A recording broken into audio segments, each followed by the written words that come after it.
평안하십니까? 네. 제가 이 회중에 앉아 있을 때는 좀 쑥스러움이 많은 것 같아서 그래서 이제 좌우 옆분 바라보시면서 인사라고 그러면 조금 이제 마음이 불편한데 이제 또 위에 있으면 그게 시켜보고 싶어요. 네, 우리 좌우 옆에 앞뒤 좌우 만나셔서 바라보시면서 평안하셨습니까? 함께 인사하시길 바랍니다. 네, 평안하셨습니까? 잘 오셨습니다. 오늘 말씀을 통해서 함께 살펴볼 주제는 하나님의 나라입니다. 오늘 저랑 역사 여행을 좀 하실 건데 태초부터 초대, 중세, 구약 시대, 신약 시대 다 거쳐서 현대까지 한번 쭉 가볼 겁니다. 근데 여러분 혹시 영화 좋아하십니까? 네, 저는 이상하게 영화를 좋아하기는 하는데 이 성격이 급한 건지 아니면 집중력이 떨어지는 건지 잘 모르겠는데 영화를 처음부터 끝까지 이제 진드컨 이렇게 보지를 못해요. 그렇게 본 영화는 몇 개 되지 않는 것 같습니다. 요즘에 이제 유튜브를 통해서 이 짤막하게 결말 포함해서 리뷰로 만들어진 그 짤막한 영상들 이런 거를 좀 보고는 하는데 생각해 보면은 제가 좋아하는 장르가 디즈니 애니메이션 이런 걸 좋아해요. 보기와는 다르게 그런 걸 좋아해서 지금도 미녀와 야수 이런 걸 보면은 이게 유럽이었구나. 예. 그리고 알라딘 같은 거를 보면 저게 중동이었지 하면서 선교의 마음을 품습니다. 라이온 킹 이런 걸 보면 저게 아프리카 선교지 이러면서 이제 그런 것들을 생각해 보곤 하곤 합니다. 슈퍼 히어로 영화 이런 거 좋아하고 실화 바탕 영화 이런 거 좀 좋아하는 것 같아요. 근데 저한테 이제 형이 한 명 있는데 친형이네요. 그 친형은 영화광이라고 하는 그런 타이틀이 있어요. 모든 영화를 영화관에서 다 봐야 되는 게 저희 형이에요. 저랑 완전히 정반대인 것 같습니다. 그래서 뭔가 재밌을 것 같은 영화가 있으면 형한테 물어보는 거예요. 그거 재밌어? 내용이 뭐야? 결론이 어떻게 돼? 저는 그것만 물어봐요. 영화를 보지는 않고. 그러면 이제 형은 얘기해요. 네가 봐. 네가 그냥 끝까지 봐. 이렇게 얘기하거든요. 이 이야기를 왜 하냐면 우리에게 주어진 성경을 보면은 마치 이제 조각들로 되어 있는 것 같죠. 구약이 39권이 있고 신약이 27권이 있고 구약부터 신약까지 한 1600년 동안 이렇게 쓰여졌다고 이야기하잖아요. 저자들은 한 40명 정도 되고 우리나라도 10년이면 강산이 변한다고 하는데 1600년간의 이 간격이 존재하는 겁니다. 이렇게 파노라마처럼 펼쳐져 있는 긴 시대와 수많은 저자들, 그것을 받는 독자들 있을 겁니다. 그런데 이것을 하나로 관통하는 주제는 뭘까? 제가 이제 형한테 물어보는 것처럼 그래서 결론이 뭐야? 그래서 뭐 얘기하는 건데? 이런 것들을 이제 물어보는 것처럼 이 방대한 양의 이 방대한 내용들에 그럼 집중된 그 한 가지 뚫고 지나가는 거 그런 거 없을까? 이런 것들을 이제 궁금해하는 거죠. 사실 오고 오는 모든 인생들에게 이 복음의 방대한 적용을 이 내용들을 하나로 정의하고 결론 지는 건 사실 무의미할 수 있죠. 단순히 하나로 정리되는 것이 아니기 때문입니다. 다만 오늘 함께 나누는 이 주제에 관하여서는 구약과 신약에서 가장 가치 있는 주제로 다루고 있다라는 사실이고요. 고대, 중세, 그리고 근현대, 앞으로 미래까지 가장 중요한 주제라고 생각합니다. 그건 바로 하나님의 나라입니다. 성경이 말하는 하나님의 나라는 굉장히 실제적이고 성경에서 가장 가치 있게 다루는 주제입니다. 어쩌면 가장 중요한 가치로 우리가 여기고 있는 십자가, 예수 그리스도의 그 십자가 사건, 그 복음도 죄로 인해서 이 하나님 나라에서 벗어난 인생이 다시 그 형상을 회복하고 다시 하나님 나라로 초청함을 받는 그 일 가운데 필요한 십자가 아니겠습니까? 그러니까 십자가 역시 하나님 나라와 연결된다 이 말입니다. 하나님 나라는 매우 중요합니다. 우선 하나님의 나라는 그 첫 시작이 에덴 동산으로 보여집니다. 그렇지만 성경을 우리는 믿는 독자들로서 분명히 하나 짚고 넘어가야 할 것들이 있다면 성경 첫 장의 그 위대한 선언은 태초에 하나님께서 천지를 창조하셨다라고 하는 선언으로부터 시작이 되지만 사실은 모든 것이 있기 전부터 성부와 성자와 성령께서는 함께 계셨고 작정과 예정하심에 그리고 섭리에 의해서 말씀으로 세상을 창조하신 그 개념부터 우리는 이해하고 있어야 할 것입니다. 그러면서 말씀으로 창조하신 것이 무엇인가? 주일학교에서 이렇게 배우거든요. 혹시 창조 순서 이렇게 정확하게 기억하기 어려울 때 요 6글자 기억하시면 어떨까 싶습니다. 빛궁땅 해물동. 네, 빛궁땅 해물동. 네. 처음에 빛을 이제 창조하시고 궁창, 빛궁땅, 해와 달, 빛궁땅 해물, 그다음에 동물. 네, 이렇게 빛궁땅 해물동 이렇게 창조하시거든요. 그러면서 이제 하나님의 형상을 따라 흙으로 사람을 빚으셔서 아담을 창조하십니다. 생기를 코에 불어넣으시고 에덴 동산을 거닐게 하시면서 경작하고 지키라고 말씀하십니다. 그러면서 말씀하시죠. 선악을 알게 하는 나무 열매의 실과는 먹지 마라. 먹으면 반드시 죽을 것이다. 여기에서 중요한 개념이 바로 하나님 나라입니다. 나라라고 하는 개념은 우리가 나라의 3요소라고 하잖아요. 국민이 있어야, 사람이 있어야 되는 거죠. 그리고 사람이 머물 영토가 있어야 되고요. 그리고 그 나라의 주권이 있어야 되는 겁니다.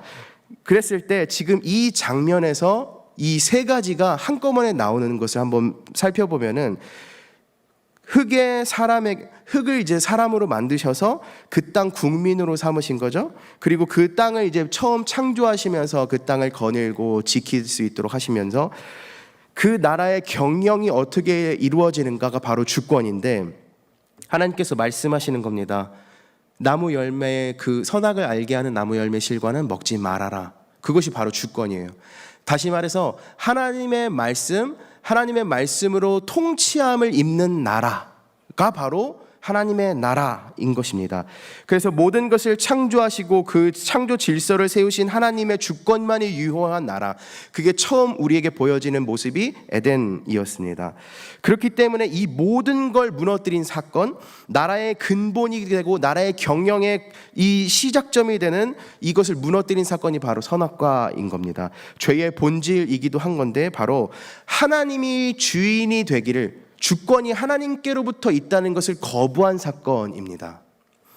그래서 이것이 바로 죄의 본질이고, 선악과는 그 하나님의 주권만이 유효한 하나님의 나라에서 하나님의 주권이 유일하지 않도록 한 사건이 된 겁니다. 그 결과 인간은 단순히 그 나라에서 쫓겨나는 것 정도로 맞춰지는 것이 아니라 먹으면 죽으리라 말씀하셨던 그 하나님의 말씀은 선악과를 범해서 이 장소로부터 쫓겨난, 주인의 명령을 거부하고 쫓겨난 그 인생에게 유효한, 영원토록 유효한 말씀이 된 겁니다. 그래서 성경에서 봤을 때 하나님께서 만드신 그 질서에서 어긋난 인생을 정죄하고 고발합니다. 그리고 하나님께서는 그 하나님 나라에서 국민이 이탈된 장면을 보여주시는 거예요. 그런데 창조주께서 사랑하신 그 형상을 따라 지음받은 그 인생들에게 어떠한 방법에 의해서 이 나라로 다시 들어올 수 있게끔 하시는가를 말해주시는 겁니다. 그 나라가 다시 임할 것과 그 나라의 이탈되면서 생겨난 수많은 그 역사들 속에서 누구든지 하나님의 섭리 안에서 하나님의 뜻에 합당한 사람들을 이방인일지라도 하나님 나라에 불러 모으실 것을 말씀하고 계신 게 바로 성경이라고 하는 겁니다. 하나님께서는 마침 한 사람을 택하셔서 그 나라가 만들어지는, 하나님 나라가 만들어지는 과정을 보여주세요. 그게 아브라함이었죠.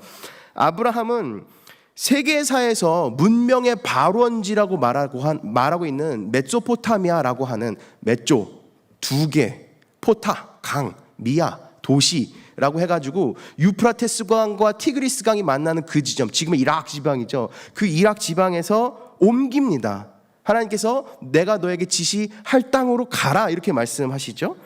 네, 여기서도 잘 생각해 볼 게 나라에 대한 개념입니다. 내가 너에게 지시할 땅으로 가라, 영토를 허락하세요. 그러면서 약속하셨던 게 무엇입니까? 하늘의 별, 해변가의 모래알과 같이 자녀를 약속하시잖아요. 이게 무엇입니까? 국민에 대한 약속인 것입니다. 그렇죠? 적어도 두 가지를 영토에 대한 개념과 국민에 대한 개념을 아브라함을 부르셔서 약속해 주신 겁니다. 그렇게 이삭이 생겼고 그렇게 야곱이 있었고 야곱의 12아들들이 있었고 그중에 요셉에 의해서 이집트에 들어가는 사건이 펼쳐지잖아요. 그때 한 70명쯤 됐다고 하죠. 이 요셉을 통해서 이집트에 갑니다. 요셉이 형들을 팔고 보디발의 집에 있다가 국무총리가 되고 그 가족들과 다시 만나는 그런 스토리들이 있죠. 그리고 그 이집트를 탈출하는 출애굽 이야기가 이제 펼쳐지는 겁니다. 이집트를 탈출한 이야기는 하나님의 사람들에게 구원을 알게 하시는 성경에서 가장 위대한 사건입니다. 그런데 우리가 갖고 있는 관점, 하나님의 나라에 대한 관점으로 이 출애굽기를 보면은 아주 흥미롭습니다.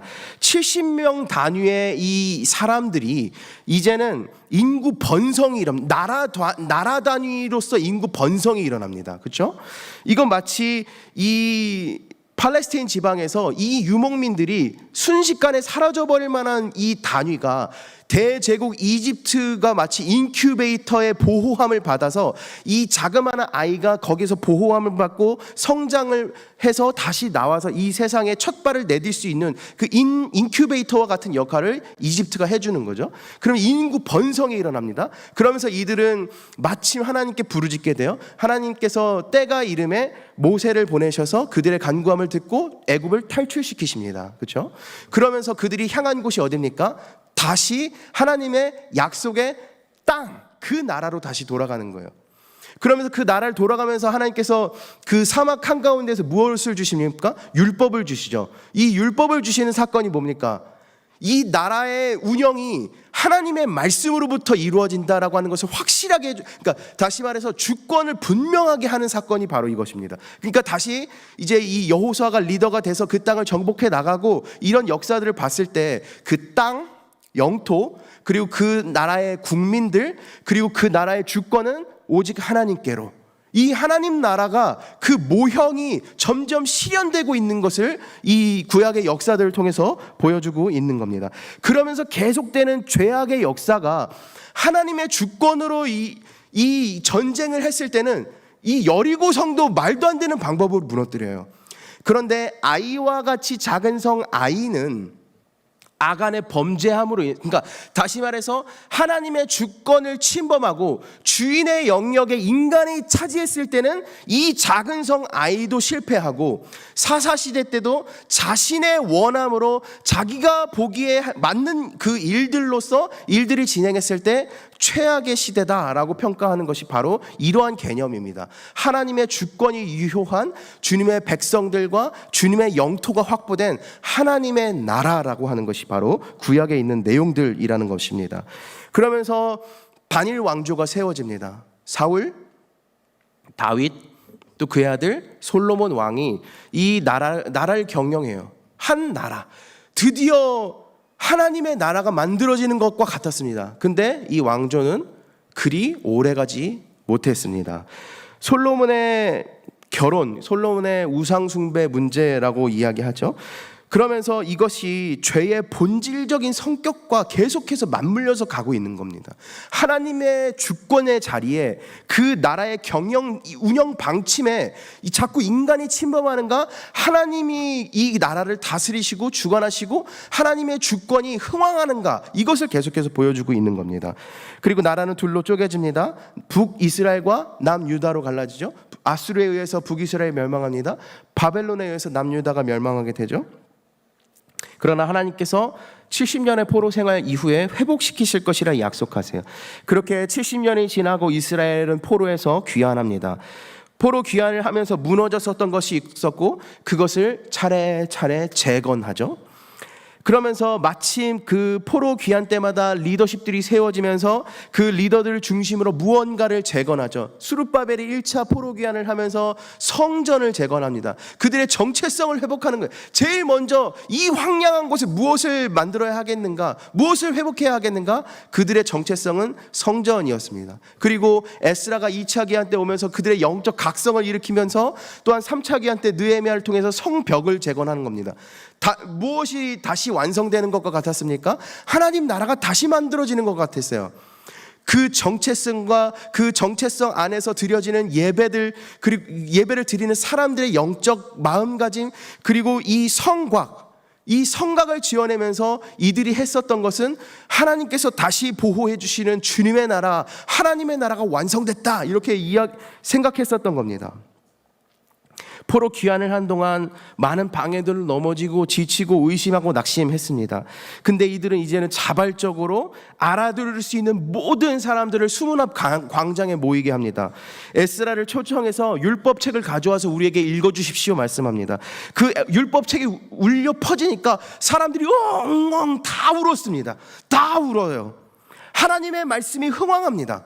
우리는 악했지만 하나님께서 언제나 신실하셨습니다. 언제나 진실하셨습니다 하면서 펑펑 울어요. 그때 에스라와 느헤미야가 말합니다.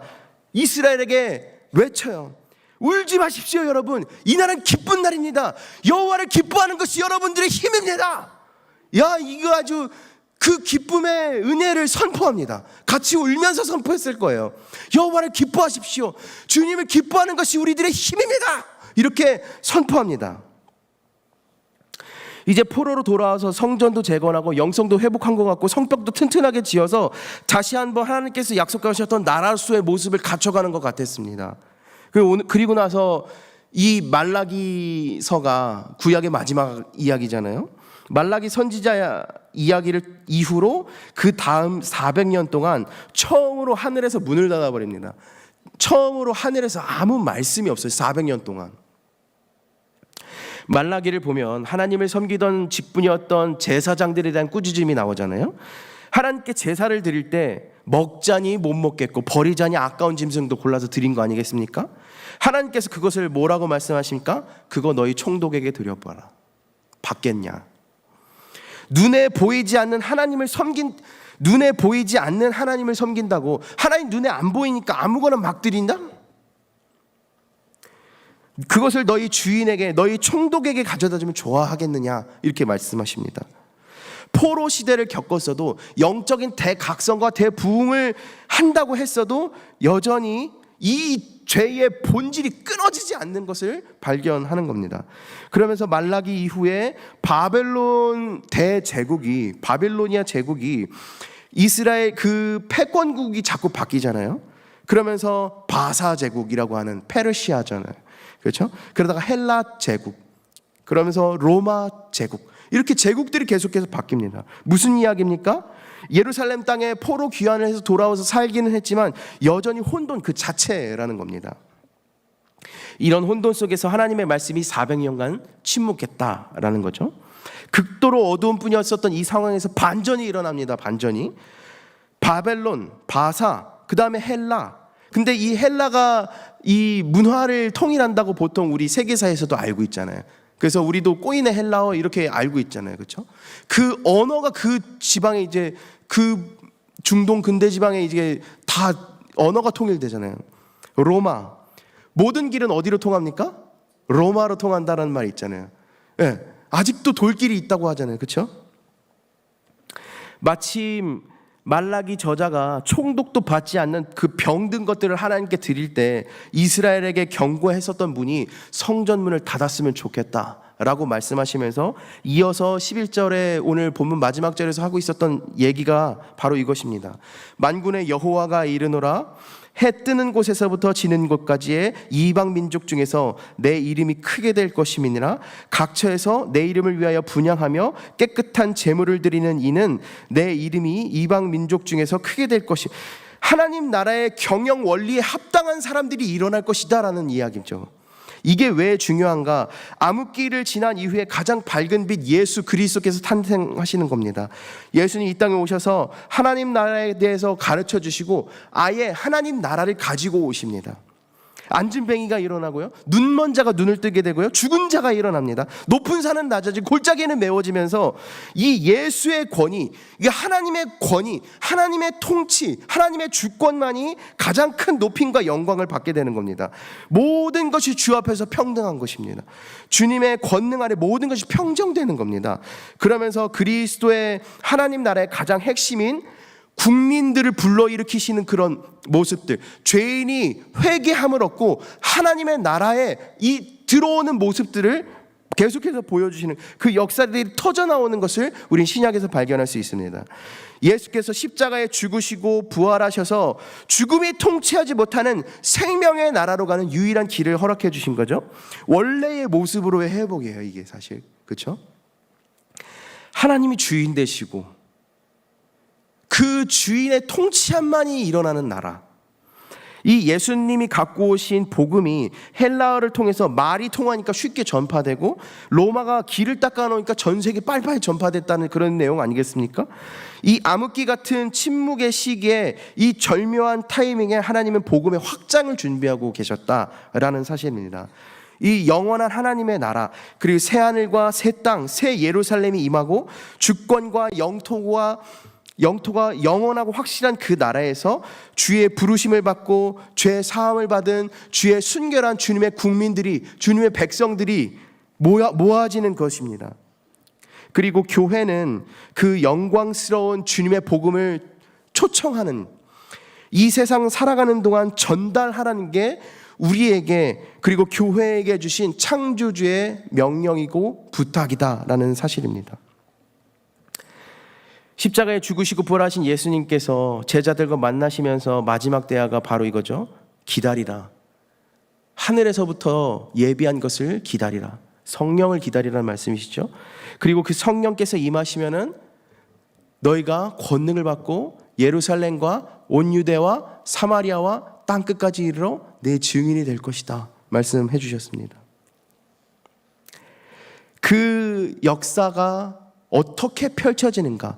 사복음서에 예수 그리스도의 그 모습이 나왔다면 탄생과 죽으심과 부활, 그리고 그 승천의 모먼트가 나왔으면 이제 사도행전에서 어떤 일들이 벌어지는가? 사도행전이 영어로 보니까 acts 이렇게 돼 있어요. acts는 행동들, 했었던 행동들 이렇게 이제 이야기하는데, 이거를 조금 더 원어로 보면은 사도들의 실습일지예요. 사도들의 실습일지. 여러분, 실습이 뭡니까?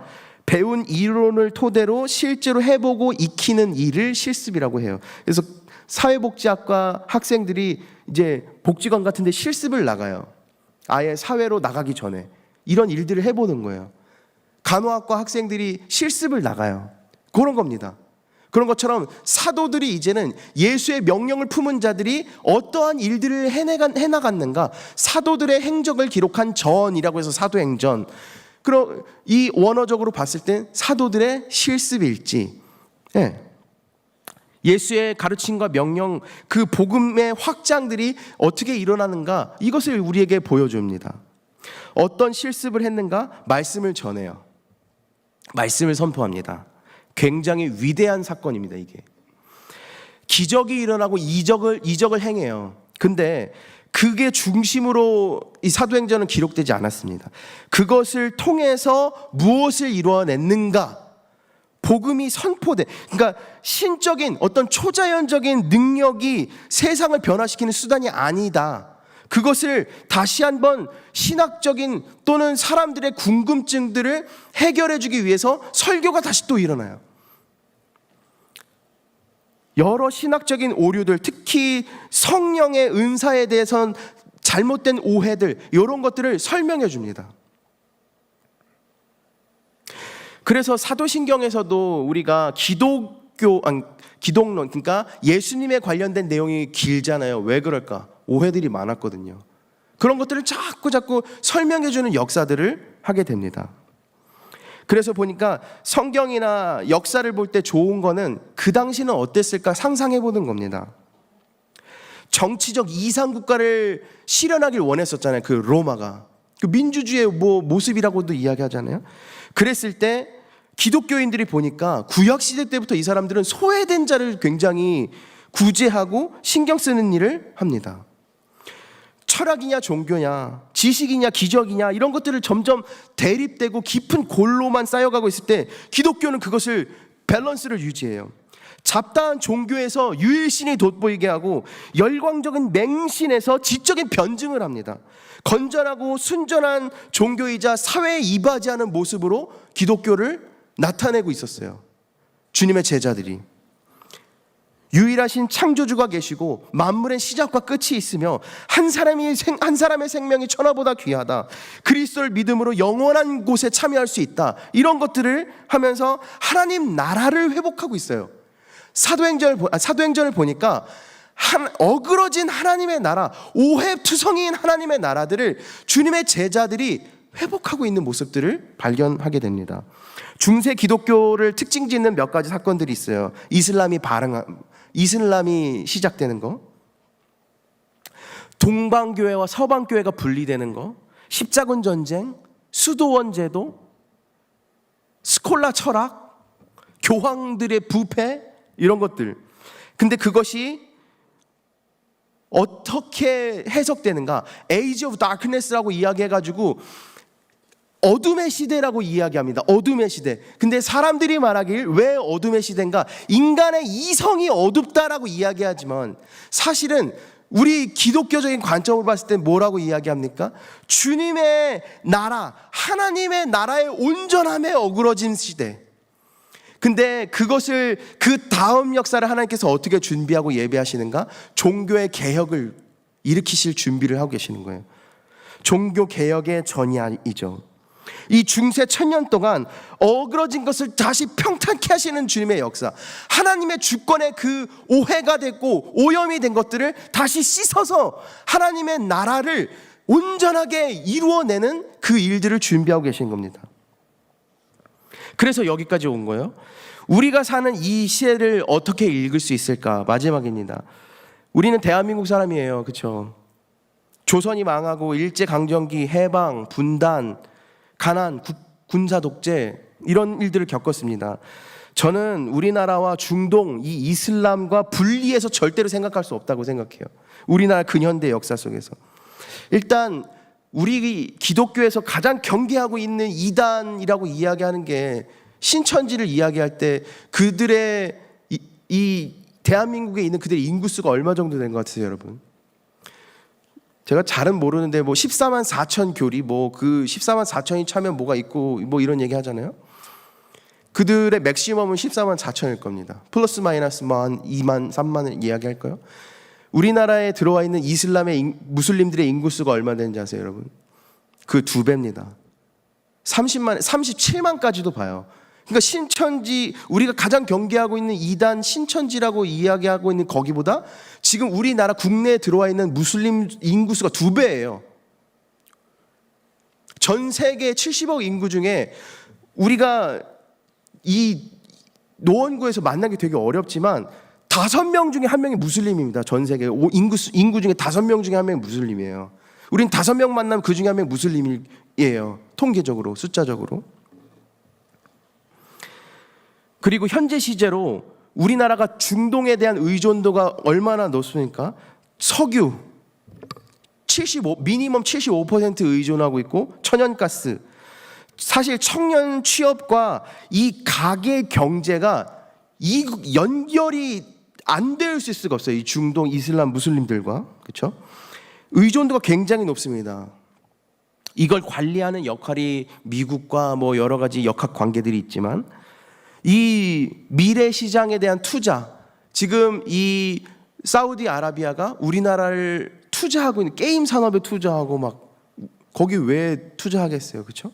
굉장한 많은 엔터테인먼트 사업, 대대로 건설 사업, 큰 손님이다, 보통 이렇게 중요한 거는 지금까지 겪어온 우리네 역사가 그들이 지금 겪고 있는 현재적 시점의 문제와 굉장히 연결돼 있다라고 하는 사실입니다. 중동의 민주화 운동이라고 하는 그 아랍의 봄 혹시 들어보셨습니까? 중동 대부분의 지역은 독재, 절대 왕정 체제입니다. 제가 들여다보는 중동의 배경에서는 이 민주화 운동이 쉽사리 일어날 수가 없어요. 근데 민주화 운동이 한 번 반짝 일어났다가 더 강경한 권위주의 체제로 바뀌었습니다. 민주화가 실패했다는 이야기입니다.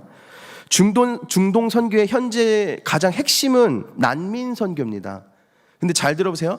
난민이 됐다라고 하는 것은 그 나라에서 나온 거잖아요. 그렇죠? 가족들이 끊어지는 거예요. 그리고 언제나 이 삶이 불안한 겁니다.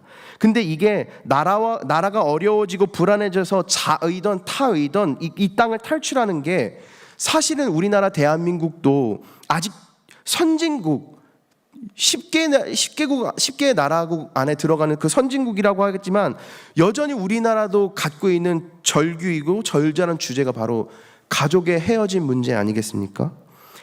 비산유국들이 있어요. 기름이 나지 않아서 철저한 가난 속에 있습니다. 철저한 가난과 내전. 우리나라가 겪은 거 아니겠습니까? 이 내전과 가난이라고 하는 이 센텐스가 너무 우리나라가 겪은 내용들이랑 너무 유사해요. 우리가 가난을 알고 우리가 내전을 안다. 잘나서 우리가 여기까지 온 게 아니라 다만 너희들을 안다. 도대체 어디까지인지 알 수 없을 정도의 막대한 오일머니 석유들이 있죠. 근 100여 년을 이것을 가지고 절대 체제를 이뤄왔었던 절대 왕정을 이뤄왔었는데 이제 뭐 탄소 중립 시대라고 하는 말들 통해서 이 석유 시대가 곧 막을 내릴 텐데 국가 운영을 지속하게 만들 수 있는 그 산업 동력이 그 나라들은 준비가 절대 안 되어 있거든요. 사우디나 UAE 같은 그런 나라들, 아무 기초가 없는 무근본에서 국가를 건설하고 경영하는 그런 노하우들을 찾을 때 싱가포르, 대만 찾는데 우리나라가 가장 인상 깊은 나라로 중동을 바라보고 있습니다. 우리는 이 중동 지역의 많은 이슈들을 다 품고 있어요. 우리나라는 너무 신기합니다. 세계화라고 하는 것은 바로 이런 겁니다. 몇 개국의 언어를 내가 할 수 있어요. 나는 어디 나라를 많이 다녀왔어요. 다른 나라 갔을 땐 이런 에티켓이 중요해요. 뭐 이런 매너를 해야 돼. 이런 게 세계화라고 하지만 결국 그리스도인적 세계화는 고통에 눈길을 두고 공감하고 손잡아주고 복음을 전하는 것인 그런 지혜가 담긴 세계화, 바로 우리는 선교라고 하는 겁니다. 물질이 만능이고 거짓된 종교 원리로 어디까지 갑니까? 거룩한 전쟁이라고 자살폭탄까지 합니다. 그걸 명예스럽게 해내는 겁니다. 그 어그러짐으로 결국 고통받는 건 그 백성들이잖아요. 그 고통받는 백성들이 생명의 초청함, 창조주에게 크게 기뻐하면서 찬송을 드리는 그런 일이 일어나는 것, 어그러진 모든 것들이 주 예수 그리스도의 권능 앞에, 그 주권 앞에 평탄케 되어지는 것, 그것이 바로 우리를 향하신 창조주의 지시, 창조주의 부탁이라는 겁니다. 말씀을 맺겠습니다. 우리는 이 복음으로 살아내는 것이 필요합니다. 성경을 후다닥 봐왔지만 이 하나님 나라의 관점으로 우리는 살아내는 것이 필요합니다.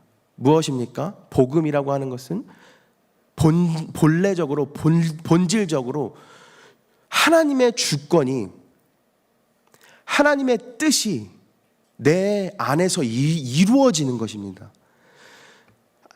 에덴에서 처음 발견했었던 하나님의 주권으로 통치함이 일어나는 그 땅과 그 백성들, 그 주권이 온전하게 이루어지는 것, 우리는 하나님의 말씀으로 그렇게 살아야 합니다. 그리고 그 복음으로 영향력을 받아서 파생되는 삶을 살아가야 한다는 것입니다. 그게 바로 선교적 삶입니다.